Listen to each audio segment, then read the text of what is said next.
कड़कती सर्दी में माँ का शरीर पूरी तरह से तपने लगा था। मैं समझ नहीं पा रहा था कि इस समय क्या करूं, क्योंकि आधी रात में कोई भी डॉक्टर नहीं मिल सकता था।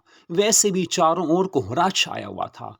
मम्मा ने भी जिद की थी, शादी पर जरूर जाना है। मैं चला तो गया था, लेकिन जब वापस आई तो मम्मा सर्दी से कांप रही थी। मैंने उनके बदन को छू कर देखा तो उन्हें काफी बुखार था। तो दोस्तों, ये कहानी आप सुन रहे हैं मधु लव स्टोरीज चैनल पर। मस्त कहानी है, सुनेंगे तो पूरा मजा आएगा। आजकल ऐसा ही होता है। तो दोस्तों, मेरा नाम गौरव है। मेरी वाइफ का नाम पूनम है। मेरी माँ का नाम शालिनी है। मेरे बचपन की बात है। पापा ने मम्मा को डाइवोर्स दे दिया था। अब मुझे उस समय पता नहीं था कि ऐसा क्यों हुआ, क्योंकि मैं काफ़ी छोटा था। लेकिन धीरे धीरे मुझे काफ़ी कुछ समझ में आने लगा था। हालांकि मम्मा का काफ़ी बड़ा घर है। काफ़ी बड़े आलीशान घर में मम्मा रहती थी। ये उनकी माँ का घर था, जिसमें मैं अपनी माँ के साथ रहता था। बचपन की कुछ यादें अब भी मेरे दिमाग में चल रही हैं, वही आपको बताता हूँ। बचपन में कुछ ऐसे अंकल थे जो हर रात हमारे घर आते थे। वैसे हमारा घर ऐसी जगह था जहाँ पर दूर दूर तक किसी और का घर नहीं था। गांव से दूर था, लेकिन शहर के करीब था। मैं छोटा था, लेकिन मुझे इतना पता था कि काफ़ी अंकल कई बार हमारे घर आते थे। रात रात वो मम्मा के साथ रहते थे। मुझे पता नहीं था कि अंकल किस लिए आते हैं, लेकिन अंकल मुझे टॉफ़ीज़ चॉकलेट काफ़ी देते थे। मुझे प्यार करते थे। मैं भी खुश हो जाता था कि अंकल मेरा कितना ध्यान रखते हैं। लेकिन माँ उस समय सिलाई का काम करती थी। मुझे इतना पता था कि वो डिज़ाइनिंग करती हैं, फैशन डिज़ाइनिंग उनका काम था। स्टाइलिश ड्रेसेस की वो डिज़ाइनिंग करती थी। मैं थोड़ा सा बड़ा हुआ तो उन्होंने ना जाने मुझे क्यों हॉस्टल में पढ़ने के लिए भेज दिया। मैंने सोचा चलो घर से दूर भी रहना चाहिए। हॉस्टल में मेरा दिल पहले तो नहीं लगता था, लेकिन उसके बाद हॉस्टल में मेरा मन लगने लगा। काफ़ी साल मैं घर से बाहर पढ़ता रहा। हालांकि बीच बीच में मम्मा और कोई ना कोई अंकल वहाँ पर मुझे मिलने आते थे। तो उसके बाद कॉलेज का टाइम आ चुका था। कॉलेज की स्टडी भी मैंने घर से दूर रहकर ही पूरी की थी। और आगे वो टाइम भी आ गया कि जब मेरी कॉलेज की स्टडी पूरी हो गई थी, अब मेरी जॉब लगने वाली थी। फिर तो मुझे घर आना ही था। तो मैं घर आया। माँ उस समय नीले रंग की ब्यूटीफुल साड़ी में थी। मैं उन्हें देखकर हैरान हो गया था। मम्मा काफ़ी प्यारी लग रही थी, क्योंकि अब मैं जवान था। मुझे पता था दीन दुनिया की समझ मुझे पूरी तरह से थी। मैंने उन्हें देखा, लेकिन मन में ना जाने क्या ख्याल आया। मैंने उन्हें गले से लगा लिया। मैं कहने लगा, मम्मा अब तो आपके साथ ही रहूँगा। वो कहने लगी कि हाँ बेटा, अब तो यहीं रहना है। तेरी स्टडी पूरी हो गई, बस मेरी जिम्मेवारी पूरी हो गई। अब तो तेरी अच्छी सी नौकरी लग जाए और तेरी शादी हो जाए, बस फिर आराम से रहूँगी। मैं उन्हें देख रहा था कि मम्मा ने मेरे लिए कितनी मेहनत की है। हालांकि उस समय भी कोई अंकल हमारे घर पर थे। वो मम्मा के पास में ही बैठे हुए थे। लेकिन जब मैं गया तो वो चले गए थे। फिर मम्मा कहने लगी, स्टडी कैसी रही? मैंने कहा, मम्मा सब कुछ अच्छा ही रहा, बस अब जल्दी ही जॉब लग जाएगी। तो बस उसके बाद मैं नहा धोकर फ्रेश हो गया था। अपने बेडरूम में मैं चला गया था। मैंने पहले भी बताया कि हमारा घर काफ़ी बड़ा है। मैं जॉब की ट्राई करने लगा और हर रोज कोई ना कोई अंकल मम्मा को मिलने आते ही थे। मम्मा से पूछा तो वो इतना ही बताती थी कि बस ये मेरी हेल्प करते हैं, जो डिज़ाइनिंग का काम करती हूँ ये उसमें हेल्प करते हैं। तो मैंने सोचा ये तो अच्छी बात है, कोई ना कोई साथी, कोई ना कोई अपना होना ही चाहिए। तो टाइम बीतता गया। मेरी अच्छी जॉब लग चुकी थी और धीरे धीरे मेरी शादी भी एक पूनम नाम की लड़की से हो गई थी। पूनम पूरी तरह से मस्त अदाएं दिखाने वाली है। मेरी वाइफ पूनम इतनी मस्त है कि बस देखते ही मूड कर जाता है कि गले से लगा लूं, अभी शुरू हो जाऊं। क्योंकि एक सुंदर लड़की हमेशा ही जीवन में वो खुशियां लेकर आती है। पहली बार जब अपनी मम्मा शालिनी के साथ मैं पूनम को देखने गया था, तो पूनम ने गुलाबी साड़ी डाली हुई थी और लाल रंग का प्यारा सा ब्लाउज पूनम ने डाला हुआ था। मैं देखते ही उसका दीवाना हो गया था। हालांकि यहाँ पर यह भी बता दूं कि मम्मा ने भी इस समय रेड साड़ी डाली हुई थी और गुलाबी ब्लाउज डाला हुआ था। ओपोजिट था, लेकिन मम्मा भी काफ़ी प्यारी लग रही थी। दोनों में तुलना करने जाऊं तो मम्मा ज़्यादा हसीन लग रही थी, क्योंकि मम्मा की जवानी कुछ ऐसी थी कि हर कोई। तो दोस्तों, पूनम को मैंने देखा तो बस देखता ही रह गया था। पूनम से अलग से जाकर मैंने बातें की। फिर पूछा, बताओ पूनम, तुम्हारा कहीं अफेयर तो नहीं है? कहीं ऐसा तो नहीं है कि जबरदस्ती तुम्हारे घर वाले मेरे से तुम्हारी शादी की बात सोच रही हो? तो पूनम कहने लगी, अरे नहीं यार गौरव, ऐसा कुछ नहीं है। मैंने शादी करनी है, अपने मनपसंद के लड़के से करनी है। लेकिन मैं पहले ही बता रही हूँ कि मेरे पहले अफेयर रहे हैं, अब भी हैं। लेकिन शादी की बात मैंने किसी से नहीं सोची, क्योंकि प्यार मोहब्बत दोस्ती अलग बात है, लेकिन शादी उसी से करनी चाहिए जो हमारे हिसाब से बिल्कुल फिट बैठता हो। तो मेरे हिसाब से तुम मेरे लिए बिल्कुल सही इंसान हो। मैं उसे देखता रह गया कि पूनम कितनी एडवांस है। उसकी सोच का मैं कायल हो गया था, क्योंकि मुझे भी ऐसी वाइफ चाहिए थी जो वक्त आने पर मेरी हेल्प कर सके, यानी कि किसी को दे सके। तो मुझे तो अच्छा लगा। मैंने सोचा पूनम जैसी लड़की मिल जाए तो यार जिंदगी मस्त हो जाएगी। फिर मैंने जब उससे बातें करते हुए उसका हाथ पकड़ लिया था, फिर उसने कहा, देख लो जैसी मर्जी। मैंने उन्हें गले से लगा लिया, वो भी काफ़ी खुश थी। बाहर आकर हम सबके बीच में बैठ गए थे। मैंने कहा, मम्मा मुझे पूनम पसंद है। फिर पूनम ने भी अपने घर वालों को बताया था कि गौरव से मैं खुश हूँ, उसी से शादी करने के लिए बिल्कुल तैयार हूँ। तो आगे जाकर हम दोनों की शादी भी होने वाली थी। शादी का दिन मुझे याद है, मम्मा ने ब्यूटीफुल लहंगा चोली डाला हुआ था। मम्मा इतनी मस्त लग रही थी कि मैं तो देखता रह गया, अरे यार घर में गुलाब का फूल, क्या बात है। लेकिन पूनम की बात करूँ तो पूनम ने रेड कलर का बैकलेस गाउन डाला हुआ था। रेड कलर का बैकलेस गाउन जिसमें पूनम की जवानी मस्ती मारकर हिलोरे ले रही थी। मस्ती भरी उसकी अदाओं को देखकर मेरे काफ़ी दोस्त भी उसके दीवाने हो गए थे। वो मुझे कहने लगे, भाभी तो मस्त है। मैंने कहा, अरे यार तुम वही सोचते हो। तो वो कहने लगे, हम तो सोचेंगे क्या, तू तो करेगा। बस ऐसे ही वहाँ पर बातें होती रही। मैंने नोटिस किया था कि पूनम मेरे दोस्तों की ओर नजरें मिला रही थी, हल्की हल्की स्माइल पास कर रही थी। मैं समझ चुका था कि पूनम में दम तो है, और मुझे भी ऐसे ही हसीन वाइफ चाहिए थी जो सबका ध्यान रख सके, क्योंकि आगे जाकर पैसा भी जिंदगी में ज़रूरी होता है, और पैसा कमाने के लिए अदाएं तो होनी ही चाहिए। तो शादी की रात आ चुकी थी, सुहाग रात, जिसमें पूनम ने जी भरकर मुझे 2-3 बार वो प्यार दिया था कि मैंने उसे अच्छे से खुश कर दिया था। पहले हम दोनों में बातें हुई, प्यार की हर बात हम दोनों ने की थी। वैसे शादी से पहले ही हम बातें तो करते थे, लेकिन जो शादी की रात होती है, सुहाग रात होती है, उसमें बातों का कुछ अलग ही मज़ा होता है। पूनम ने पहले बैकलेस गाउन डाला था, लेकिन अब उसने ड्रेस चेंज कर दी थी, क्योंकि हमें करना था, क्योंकि करना ही होता है। उसके बाद जब हम बातें करने लगे तो मुझे काफ़ी अच्छी फीलिंग्स होने लगी। बस फिर तो तूफान आना ही था। ऐसा तूफान आया कि हम दोनों को बहा कर ले गया। 4 घंटे में तूफान शांत हुआ था। 2 बार तो ऐसा तूफान आया कि बस बताया नहीं जा सकता। पूनम जैसी हसीन वाइफ को पाकर मैं तो इतना उसका दीवाना हो गया था कि बस सोचने लगा था, अरे यार चीज ही ऐसी मिली है, बस जिंदगी मस्त बन जाएगी। तो ऐसे ही जिंदगी चलने लगी थी। लेकिन आगे जाकर मैं थोड़ा परेशान हो गया था, क्योंकि मेरी मम्मा शालिनी के जो उनके दोस्त थे वो घर पर मिलने आते थे, और पूनम को ऐसा लगता था कि उन्हें नहीं आना चाहिए। और इधर पूनम के कुछ दोस्त भी घर पर उससे मिलने आते थे। बॉयफ्रेंड्स तो पूनम के पहले से रहे, और जो पूनम के दोस्त थे वो मेरी मम्मा को देखकर काफ़ी खुश होते थे। पूनम को जेलिसी होती थी कि मम्मा उससे ज़्यादा सुंदर क्यों हैं। रियलिटी यही थी कि पूनम यानी कि मेरी वाइफ से ज़्यादा सुंदर मेरी माँ हैं। बस पूनम को ये लगने लगा कि मैं इनके साथ नहीं रह सकती। मैं फंस गया था। पहले तो मैं सोचता था कि मम्मा और पूनम दोनों ही खुश रहेंगी, लेकिन दोनों में बन नहीं रही थी। मैं तो ऐसा फंसा कि दोनों में झगड़े होने लगे। अब बेटा करे तो क्या करे, वाइफ को खुश रखो, वाइफ की हाँ में हाँ मिलाओ। तो मम्मा परेशान है, मम्मा कहती है बस तू उसी के चक्कर में रहता है। अब मम्मा की बात सुनूं तो वाइफ कहती है, बस अगर माँ का साथ ही देना था तो शादी की क्यों, क्यों मेरी जीवन को खराब कर दिया। बस मैं दोनों की बातें सुनकर सोचता था, अरे यार जिंदगी तो पहले मस्ती वाली चल रही थी, ना जाने अब किसकी नज़र लग गई। बस आखिर में यही सोचा कि हमें अलग हो जाना चाहिए। दिल तो नहीं था कि माँ को छोड़कर जाऊं, लेकिन पूनम मेरी जीवन साथी थी, और मुझे पता था कि पूनम के बिना नहीं रह सकता, क्योंकि लेनी जो थी उसकी। पूनम की ऐसी आदत मुझे हो चुकी थी कि हर रोज बस करना ही होता था।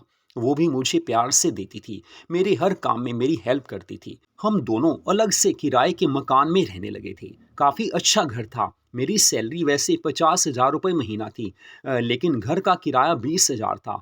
फिर भी मैंने ये नहीं सोचा कि कितना किराया है, मुझे तो पूनम को खुश रखना था।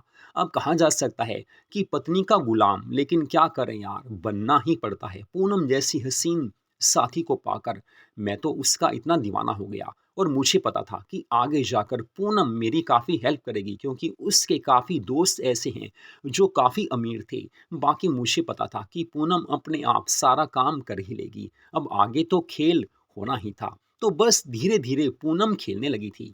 मैं कई बार ऑफिस के काम से हफ्तों बाहर रहता था, तो उसके दोस्त आते थे। पूनम अच्छे से खेलती थी, और पूनम ने मेरी हेल्प की थी। सारा किराया जो घर का था वो ही दे देती थी, और भी काफ़ी कुछ वो खर्चे करती थी, क्योंकि मुझे पता था कि पूनम इस काम में एक्सपर्ट है। और मुझे भी कोई परेशानी नहीं थी, क्योंकि पूनम ने पहले ही बोला था कि शादी के बाद भी मेरे दोस्त घर पर आएंगे, अफेयर चलते रहेंगे। तुम्हें कोई परेशानी है तो पहले ही बता दो।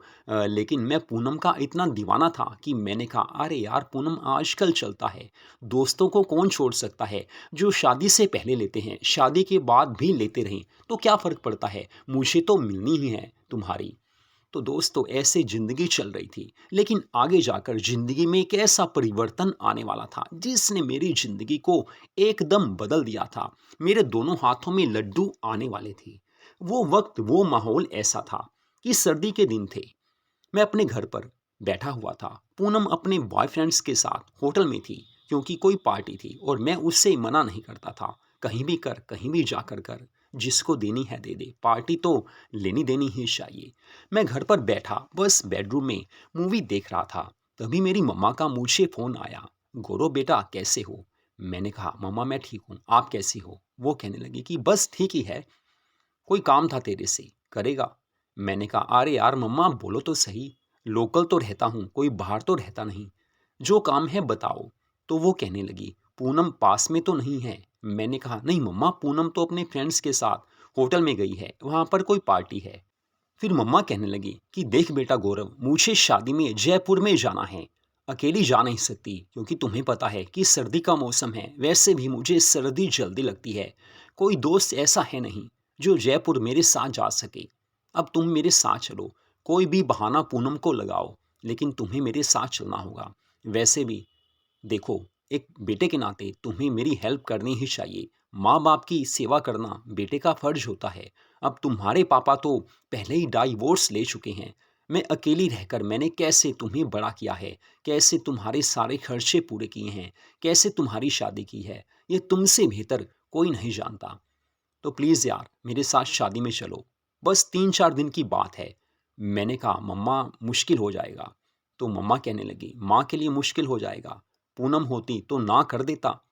पूनम अगर बोलती कि जयपुर जाना है, तो मैंने कहा, मम्मा यार पूनम की बात और है, शादी में जाकर थोड़ा उसके साथ मस्ती सी हो जाती है।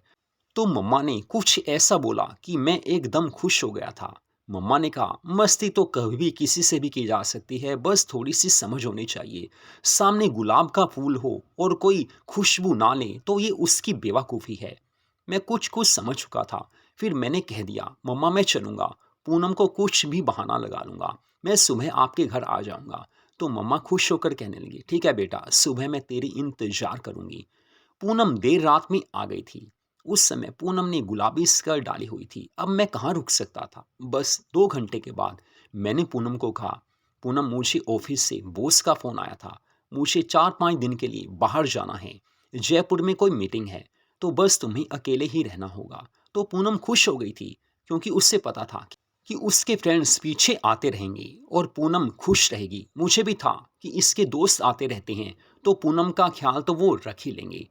और पूनम ने मुझे बोल भी दिया कि बस यार, कुछ मेरी भी ऐसी ही तमन्ना है कि कुछ दिन अकेले रहूं। कुछ ऐसे दोस्त हैं जो आना चाहते हैं, लेना चाहते हैं, तो मेरे लिए भी अच्छा होगा कि तुम कुछ दिन बाहर लगा कर आओ। मैं सोच ही रही थी कि तुम्हें कैसे बात करूं।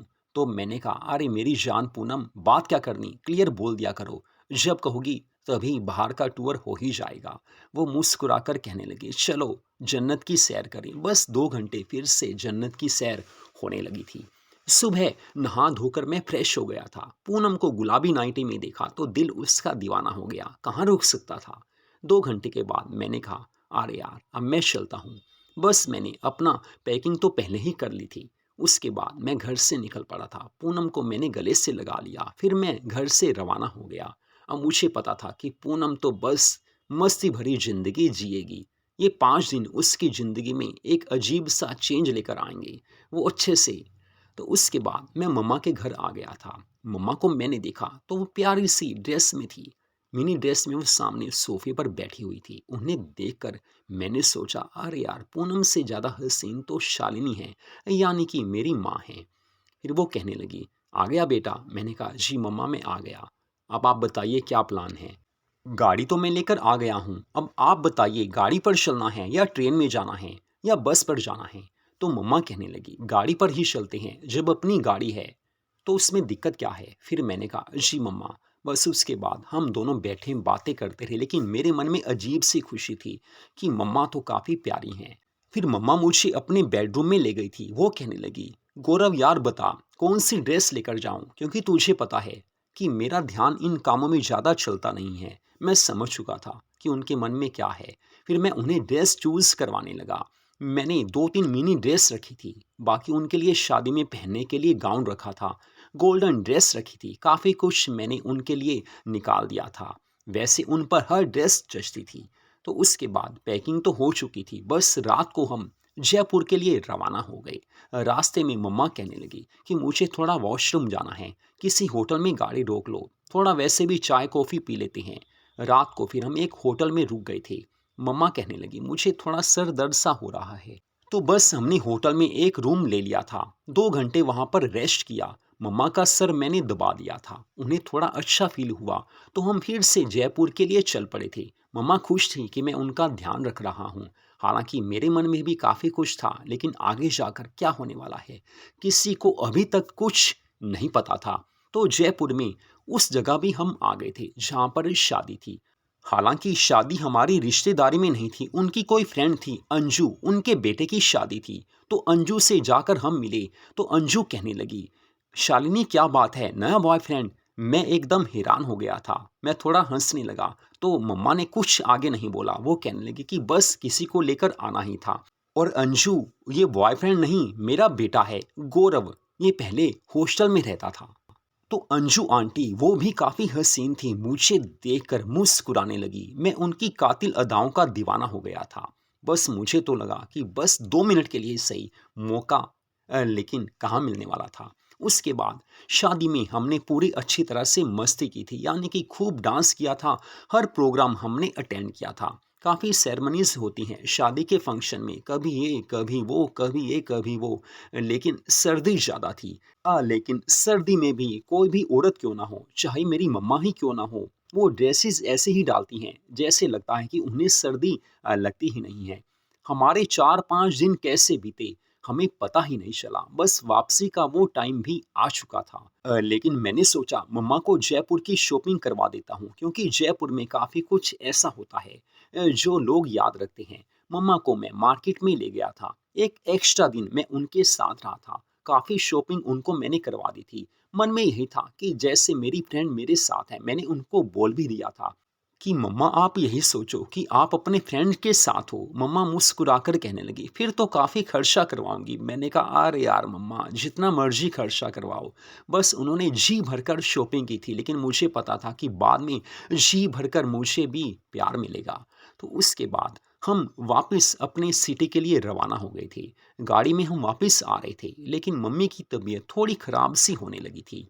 रात काफ़ी हो चुकी थी। जब हम घर पहुँचे तो उस समय चारों ओर कोहरा था। इतना कोहरा था कि सामने कुछ नज़र नहीं आ रहा था। 5 घंटे के सफ़र में हमें 8 घंटे लग चुके थे। घर आकर जब हम अंदर आए तो थोड़ा रिलैक्स फील हुआ कि अब तो सोना है। मम्मा अपने बेडरूम में चली गई थी, उन्होंने ड्रेस चेंज कर ली थी। पिंक नाइटी में वो बेडरूम में बैठी हुई थी। मैंने कहा, मम्मा मैं आपके लिए कॉफ़ी बनाकर लाता हूँ, क्योंकि सर्दी ज़्यादा थी। मैं कॉफ़ी बनाकर लेकर आया। हम दोनों कॉफ़ी पी रहे थे, तभी मम्मा कहने लगी, गौरव बेटा, तबीयत कुछ ठीक नहीं लग रही, थोड़ी सर्दी सी लग रही है। मैंने कहा, मम्मा देखता हूँ। मैंने उनके बदन को टच किया, उनके हाथ को पकड़ा, देखा वो तो बुखार से तप रही थी। इतनी सर्दी, भयंकर सर्दी में वो बुखार से इतना तप रही थी कि बताया नहीं जा सकता। फिर मैंने सोचा, अरे यार अब करूँ तो क्या करूँ? रात में किसी डॉक्टर पे भी नहीं जा सकते। तो मैंने अपने एक डॉक्टर दोस्त को फ़ोन किया कि देख यार, मम्मा की तबीयत ख़राब है, मैं उनके साथ हूँ, जयपुर से आए हैं, तू आ सकता है? उनको सर्दी लग रही है, बुखार भी है। तो वो कहने लगा, नहीं यार अभी तो नहीं आ सकता, वैसे भी सिटी में नहीं हूँ और वैसे भी इतनी सर्दी में कोई भी डॉक्टर इतनी रात घर नहीं आएगा।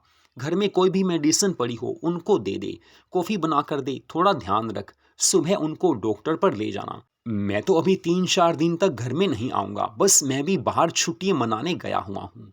तो उसके बाद जब उसने ऐसा कहा तो मैंने मम्मा से कहा कि मम्मा अब तो काम खराब हो गया, कोई भी डॉक्टर अभी इस समय मिलेगा नहीं, घर आएगा नहीं, आपको लेकर मैं जा नहीं सकता। फिर मैंने मम्मा को रज़ाई दे दी थी। रज़ाई में उनको थोड़ा रिलैक्स फ़ील होने लगा था। फिर मैंने उन्हें पूछा कि नाइटी डालकर रखनी है या चेंज करना है? वो कहने लगी कि मुझे नाइटी में ही सोने की आदत है, बस थोड़ा-सा सर दबा दे। वैसे घर में जो टैबलेट पड़ी थी, जो मेडिसिन पड़ी थी, मैंने उन्हें दे दी थी। अब उनका सर मैं दबाने लगा था, प्यार से उनके सर को मैं दबा रहा था। मन में कुछ ऐसी फीलिंग्स थी कि बस क्या कहें। मम्मा को अब थोड़ा-थोड़ा, हल्का-हल्का आराम सा महसूस होने लगा था, लेकिन मैं उनका सर दबा रहा था। मुझे पता था कि अभी भी उनको काफ़ी बुखार है। हालाँकि पहले से कम हो चुका था, लेकिन फिर भी सर्दी बढ़ रही थी, क्योंकि रात में सर्दी बढ़ती ही है। बस मैंने मम्मा से कहा कि मम्मा चलो मैं अपने बेडरूम में चलता हूँ, आप रिलैक्स फ़ील करो, सो जाओ। तो मम्मा ने कहा नहीं अभी थोड़ी देर और बैठ पास में। बस उन्होंने मुझे रजाई में ही समेट लिया था। वो कहने लगे कि बस मेरे पास में ही सो जा। देख यार, रात को ज़्यादा सर्दी लगी तो परेशानी हो जाएगी, कहाँ तुझे बुलाने जाऊँगी। फिर मैंने उन्हें कहा मम्मा देखो तूफ़ान आ जाएगा। तो वो मुस्कुराकर कहने लगी तूफ़ान तो आएगा ही आएगा। बस उसके बाद तूफ़ान को आना ही था। और ऐसा तूफ़ान आया, सर्दी की उस भयानक रात में एक ऐसा तूफ़ान आया, जिसमें हमें पता ही नहीं चला कि हो क्या रहा है, लेकिन सब कुछ आराम से हो रहा था, प्यार से हो रहा था। मम्मा काफ़ी खुश थी, मैं भी खुश था। 4-5 घंटे में तूफ़ान शांत हो गया था, लेकिन कब उसके बाद नींद आ गई पता ही नहीं चला। सुबह नहा धोकर मैं फ्रेश हुआ। मम्मा को मैंने बेड टी ला कर दी क्योंकि सुबह चाय पीने की उनकी आदत है। अब मम्मा काफ़ी खुश थी, कहने लगी कैसा है? मैंने कहा मैं तो खुश हूँ, लेकिन सच में यार काफ़ी अच्छा लगा। मम्मा कहने लगी कि मुझे भी काफ़ी अच्छा लगा, पास में बेटा हो तो अच्छा ही लगता है। मैंने कहा मम्मा वैसे भी मैं आया करूँगा। तो वो कहने लगी कि हाँ हाँ ज़रूर आया कर, हफ्ते में 2-3 दिन तो आया ही कर, मम्मा की सेवा तो करनी ही चाहिए। फिर मैंने उन्हें बोला देखो मम्मा अभी 3 दिन आपके पास ही रहूँगा। वो मुस्कुरा कर कहने लगी कि अच्छा ऐसा क्या हो गया? मैंने कहा मम्मा आपको पता तो है आपकी सेवा करनी है, अच्छे से करूँगा। वो कहने लगी कि हाँ, मुझे भी अच्छे से करवाना है। फिर मैंने कहा बस आप थोड़ा नहा लो, उसके बाद टाइम होने पर डॉक्टर पर चलते हैं। मम्मा नहाने चली गई थी। सर्दी में गर्म पानी से मैं नहाता हूँ, लेकिन मम्मा सर्दी में भी ठंडे पानी से नहाती हैं। मैं समझ नहीं पाता था कि मम्मा ठंडे पानी से कैसे नहा लेती हैं, लेकिन वो नहाकर बाहर आई, तो उन्होंने जीन्स टॉप डाल लिया था। फिर मैंने उन्हें बोला मम्मा अब नाश्ता करते हैं। तो वो कहने लगी देख यार नाश्ता बनाने की हिम्मत अभी नहीं है, हल्का हल्का बुखार तो है, चाहे सब कुछ हो चुका है लेकिन फिर भी तुझे पता है सर्दी तो है। मैंने कहा मम्मा नाश्ता मंगवा लेता हूँ। फिर मैंने बाहर से नाश्ता मंगवा लिया था। नाश्ता करते करते मैंने कहा मम्मा यार आप बड़े प्यारे हो। वो कहने लगी कि बस तूने पहले समझा ही कहाँ, मम्मा की सेवा कर, प्यार मिलेगा, खुशी मिलेगी। वैसे भी माँ बाप की सेवा करना हर बेटे की जिम्मेवारी होती है। मैंने कहा सेवा कर दूँ? वो कहने लगी मना मैंने कब किया यार, अब भी सेवा कर दे। बस मैं उनकी अच्छे से सेवा करने लगा था, उनका ध्यान रखता था। फिर डॉक्टर के पास उनको मैं ले गया था, मेडिसिन्स मैंने दिलवा दी थी। 3 दिन और मैं उनके घर पे रुका रहा, उसके बाद मैं घर आ गया था। पूनम खुश थी क्योंकि उसके फ्रेंड्स ने अच्छे से उसकी हेल्प की थी और पूनम ने भी सबको प्यार दिया था। मुझे पता था कि पूनम ने काफ़ी कुछ।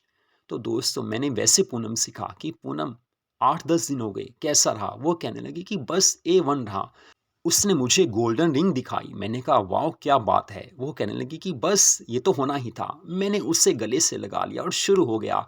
तूफान में मस्ती कब कितनी मिले पता ही नहीं चलता। तो अब मेरे लिए ज़िंदगी काफ़ी मस्ती वाली थी। मैं पूनम से भी खुश था और मम्मा से भी खुश था और मम्मा को भी खुश रखता था। मौका मिलने पर उनके घर चला जाता था, बहाना लगाकर उनकी सेवा कर आता था। लेकिन मुझे आगे जाकर पता था कि मम्मा को मैं मना लूँगा, कि हम सब एक साथ मिलकर रहें। और पूनम को मैंने समझाया था कि देख यार पूनम, मम्मा के साथ रहना चाहिए। वैसे भी तुम्हारे फ्रेंड्स हैं, मम्मा के भी फ्रेंड्स हैं, तो तुझे दिक्कत क्या है? फ्रेंड्स तो आते रहते हैं। पूनम समझ चुकी थी कि अब तो हमें एक होकर रहना ही होगा। फिर बस उसके बाद हम तीनों एक साथ रहने लगे थे। तो तीनों जब एक साथ रहते थे, मस्ती हो ही जाती थी। घर परिवार में एक साथ मिलकर रहें तो सबको फ़ायदा होता है। मम्मा के दोस्त भी आते रहते थे, पूनम को भी वो पसंद करते थे और जो पूनम के दोस्त आते थे मम्मा को पसंद करते थे। ज़िंदगी चलने लगी थी, मेरी ज़िंदगी मस्ती भरी हो चुकी थी। तो मधु लव स्टोरीज चैनल पर इस कहानी को आपने सुना। ऐसी ही मस्ती भरी कहानियों को सुनने के लिए मधु लव स्टोरीज चैनल को सब्सक्राइब जरूर कीजिए, क्योंकि हमारे इस चैनल पर आपको हर रोज मस्ती भरी प्यार भरी कहानियां सुनने को मिलती रहेंगी।